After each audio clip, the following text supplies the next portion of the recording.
Գյուրջան Կասկադ, ցանկացած համեմատություն մեր օգտին է։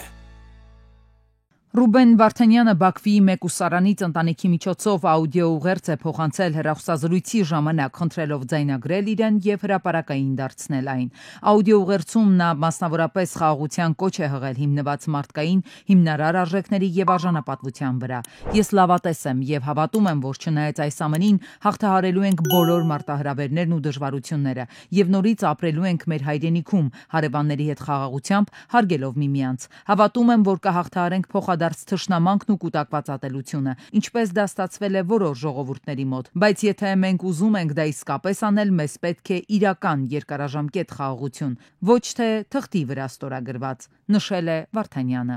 Ինձ ներետ եմ Ռուբեն Վարդանյանը որպես Կարլենի տղա, Համո Վարդանյանի թոռ եւ իմ բոլոր ժառանգայից ծնողների որդին, իմ Արցախի տատիկի եւ բոլոր ուրիշ մոտիկներին շնորհակալ եմ ձեզ բոլորին, որ դուք ինձ տվել եք այս երջանկությունը հայտնելու եւ սիրելու իմ հայրենիքը։ Բաքվի զինվորական դատարանում շարունակվել է Արցախի նախկին ղեկավարության նկատմամբ հարուցված շկեղծ շինծու գործերի քննությունը։ Հերթական դատական նիստի ընթացքում Լեռնային Ղարաբաղի պաշտպանության բանակի նախկին փոխհրամանատար Դավիթ Մանուկյանից բացի ցուցմունք են տվել նաև Արցախի նախկին նախագահ Բակո Սահակյանը, Գուրգեն Ստեփանյանը, Դավիթ Ալավերդյանը, Մելիքսեթ Փաշայանը, Գարիկ Մարտիրոսյանը, Լևոն Բալայանը, Մադաթ Բաբայանը։ Հաջորդ դատական նիստը կայանալու է մարտի 10-ին։ Հիշեցնենք, որ փետրվարի 26-ին հայտնի դարձավ, որ Ռուբեն Վարդանյանի առողջական վիճակը կտրուկ վատացել է, քանի որ նա ադրբեջանական բանտում փետրվարի 19-ից հացադուլ է սկսել։ Եթե Հայաստանը մինչև 2025 թվականի վերջը չվճարի հապկ բյուջեում իր ներդրումը, ապա կազմակերպության անդամ երկրները կարող են դիտարկել տարբեր սցենարներ, բայց հավանաբար ոչ մեկին չեն հեռացնի։ Այս մասին հայտարարել է Ռուսաստանի Դաշնության փոխարտգործնախարար Ալեքսանդր Պանկինը։ Նա նաև նշել է, որ արդեն եղել են դեպքեր, երբ այլ երկրներ պարտքեր են ունեցել տեխնիկական, ֆինանսական եւ այլ պատճառներով։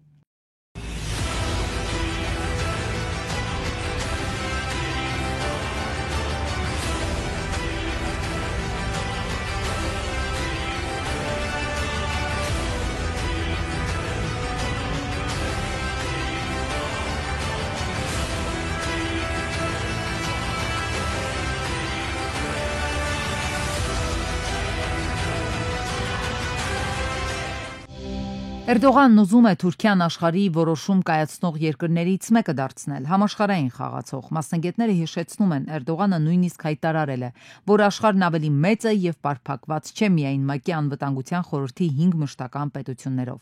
Անկարան ըստ թուրքագետների ուզում է, որ Հարավային Կովկասում ստեղծված ստատուս քվոն նաեւ փաստաթղթավորվի հայ-ադրբեջանական պայմանագրով, բայց Ադրբեջանի համար ընդունելի պայմանով։ Իհարկե, դա Թուրքիայի գլխավոր ցանկություններից մեկն է,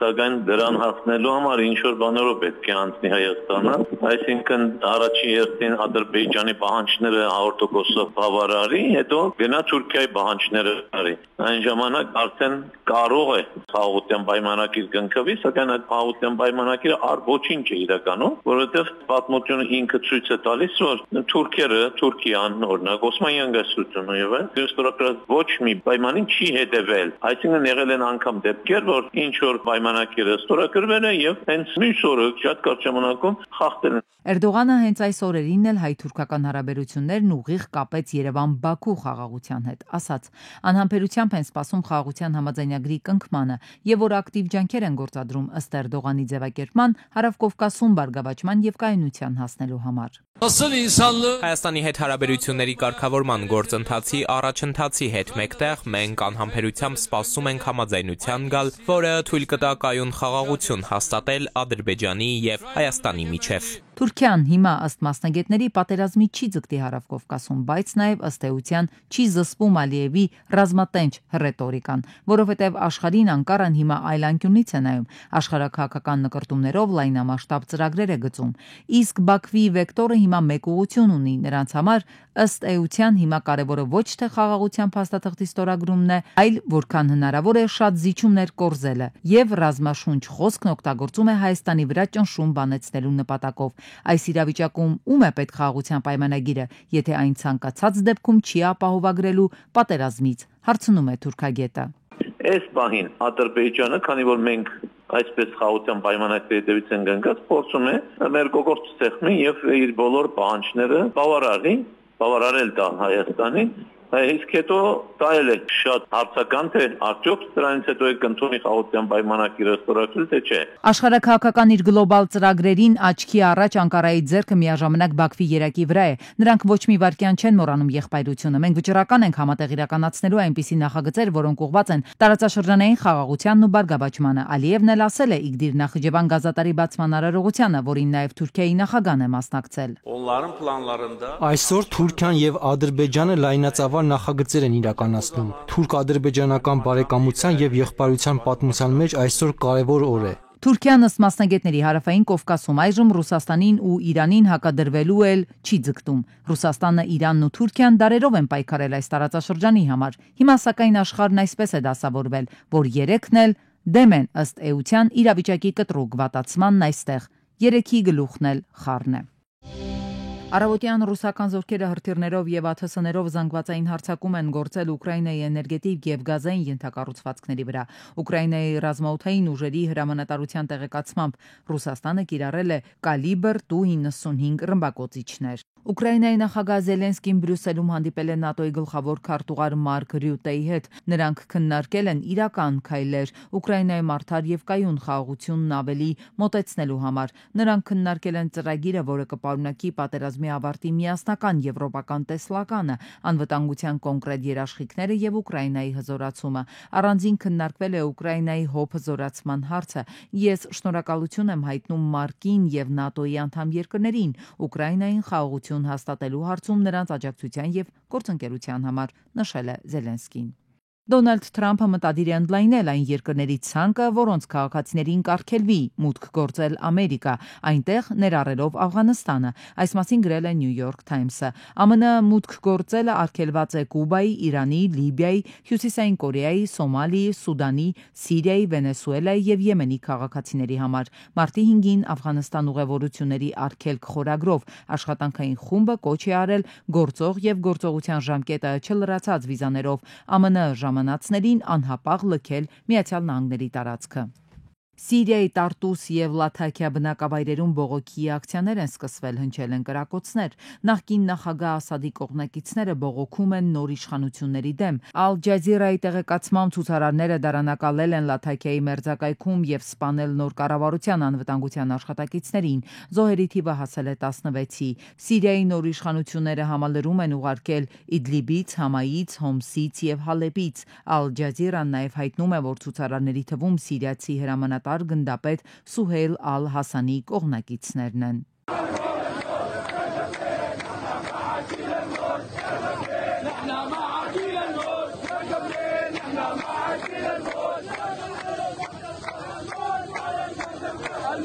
Ամերիկյան SpaceX ավիատիեզերական ընկերության Starship տիեզերանավն ու հրթիռը պայթել են 8-րդ փորձարկման թռիչքի ժամանակ, արձակվելուց 10 րոպե անց։ Պայթյունի հետևանքով այրվող բեկորները նկատվել են գիշերային երկնքում Ֆլորիդայի մի քանի օդանավակայաններում։ Աշխատանքը ժամանակավորապես դադարեցվել է, իշխանությունները հետաքննություն են սկսել։ Աղբյուրը նշում է, որ Starship-ը նույն ճակատագիրն է արժանացել նաև հունվարի 7-րդ փորձարկման թռիչքի ժամանակ։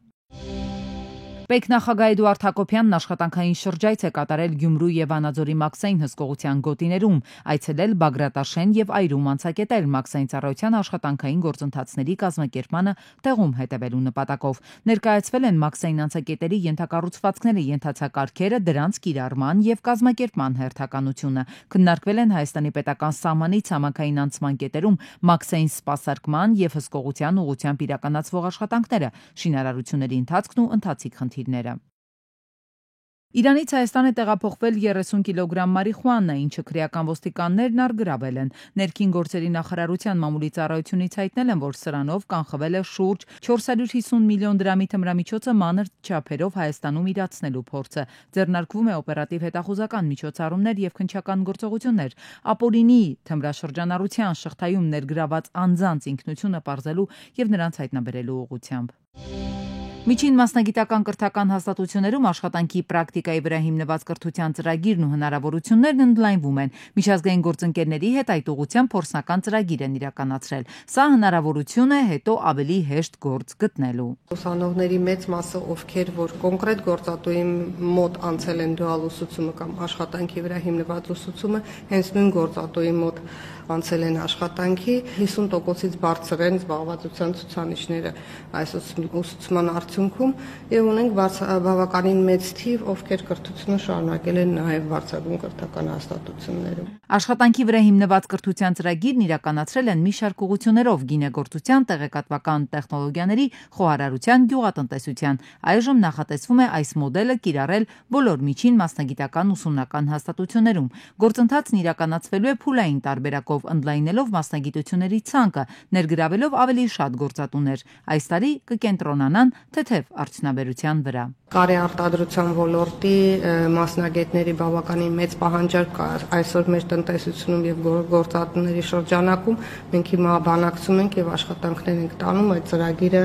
այդ մասնագիտությամբ ներդնելու եւս։ Կրթության կազմակերպմանը սա շատ է օգնում, նկատում են նախարարությունից։ Գործատուն հենց սկզբից աշխատում է ուսանողների հետ, նպաստում է հմտությունների, կարողությունների զարգացմանը։ Արդյունքում գործատուները հետագայում ունենում են պոտենցիալ աշխատողներ։ Իսկ ահա կրթության փորձագետը հակառակն է պնդում։ Միջին մասնագիտական կրթություն ստացածները աշխատաշուկայում մրցունակ չեն։ Միջին մասնագիտական կրթություն ստացած մասնագետներին դրսևորվելու տեսակետից աշխատաշուկայում շատ դժվար է, որովհետև գրեթե բոլոր ոլորտներում, մասնավորել պետական սեկտորում պահանջում են բարձրագույն կրթություն ունեցող մասնագետներ։ Ասեմ ավելին, հանրակրթական ուսումնական հաստատություններից միջին մասնագիտական որակավորում ունեցող մասնագետներին ընդհանրապես ազատեցին աշխատանքից։ Իսկ թե ինչու են երեխաները նախընտրում բարձրագույն կրթությունը փոխարինել միջին մասնագիտականով, փորձագետը պայմանավորում է 12-ամյա կրթության տևական լինելու հանգամանքով։ Ծնողները մտածում են, որ եթե 10-11-12 դասարան պետք է երեխան հաճախի դպրոց, այդ ընթացքում միջին մասնագիտական կրթություն կստանա, դրանից հետո էլ ավելի շահեկան վիճակում կհայտնվի, քան իր հասակակիցները բարձրագույն ուսումնական հաստատություն ընդունվելու դեպքում կնստեն միանգամից երկրորդ կուրս։ Թե ոլորտն ըստ մասնագետի դեռ ամբողջությամբ կայացած չէ, այդուհանդերձ որոշակի արտոնություններով պայմանավորված դիտորդների աճ է նկատվում եւ ուշագրավ է, որ այս կրթությամբ այսօր առավելապես աղջիկներն են հետաքրքրված։ Օրենսդրական նոր նախագիծ, որը ավելի կդժվարացնի բիզնես գործունեություն իրականացնող տնտեսվարողների եւ ընդհանրապես քաղաքացու կյանքը, անձը բողոքարկմամբ դիմում է դատարան իր կամ իր ընկերության նկատմամբ վարչական տույժը կասեցնելու համար։ Նոր նախագիծն ասում է, որ կատարումը միայն բողոքարկմամբ չի կասեցվի, այն կարող է կասեցվել միայն հայցի ապահովումը կիրառելու համապատասխան միջնորդության ներկայացման եւ այդ միջնորդության դատարանի բավարարելու դեպքում։ Անձը կամ տնտեսվարողը դատարան ներկայացվող հայցը դիմումից ներկայացնի միջնորդություն, որով հիմնավորի, որ հայցի ապահովում կիրառելու անհրաժեշտություն կա, օրինակ տվյալ տուգանքի վճարումը էապես կվատթարացնի իր գույքային դրությունը։ Դատարան բողոքարկում են անհիմն տուգանված վարորդները, տնտեսվարողները։ Սա ավելի շատ առարկայական ազդեցություն կարող է ունենալ փոքր եւ միջին բիզնեսի դեպքում։ Օրինակ, ՓՄՁ գործունեություն է ծավալում եւ ՀԴՄ-ի կանոնների խախտման համար տուգանվում է 100-ից 200,000 դրամ։ Ստացվում է, բացի տուգանքից, տնտեսվարողը պետք է նաեւ փաստաբանի համար վճարի, այդ ընթացքում փչացնի հարաբերությունները հարկայինի հետ, ընդհանրեն այն բանի համար, որ 3 տարի հետո վարչական տույժը դատական ակտով ճանաչվի ոչ իրավաչափ։ Մինչդեռ ներկա կարգավորումների պայմաններում տուգանքից հետո դատական բողոքարկումը ըստ էության կասեցնում էր տվյալ վարչական ակտի կատարումը եւ տնտեսվարողի համար առնվազն տվյալ տուգանքը ներկա պահին վճարելու պարտավորությունը վերանում էր։ Նախագծի հեղինակների հիմնավորումն այսպիսին է, որոշ անձիկ կամ տնտեսվարողներ տուգանքը վճարելը հետաձգելու նկատառումներով ներկայացնում են անհիմն դատական հայցեր, որոնք մերժվում են 2-3 տարի անց, եւ այդ ընթացքում պետությունը ծախսում է ռեսուրս, բաց թողնելով իր հնարավոր եկամուտները։ Ըստ էության այս նախագիծը միտված է նրան, որպեսզի անձիկ հիմնականում ձեռնպահ մնան այդ բողոքարկումներից։ Փոքր եւ միջին բիզնեսը ստացվում է ներկայում ունենում է մի շարք բացասական հետևանքներ հանուն ապագայի ենթադրյալ օգուտի ու բնականաբար մի շարք տնտեսվարողներ նման պայմաններում ձեռնպահ են մնալու նույնիսկ անհիմն որոշումները բողոքարկելու։ Փաստաբան Ալոյանի դիտարկմամբ այս նախագիծը միտված է որոշակիորեն նվազեցնելու դատական համակարգի ծանրաբեռնվածությունը, սակայն այս միջանկյալ լուծումը կարող է առաջացնել անբարենպաստ հետևանքներ, օրինակ ՓՄԶ-ների համար։ Ծանրաբեռնվածությունը նվազեցնելու միջոցները դառնում են արհեստական, մինչդեռ դատարանների ծանրաբեռնվածությունը կարելի է թեթևացնել, օրինակ հաստիքացուցակների ավելացմամբ։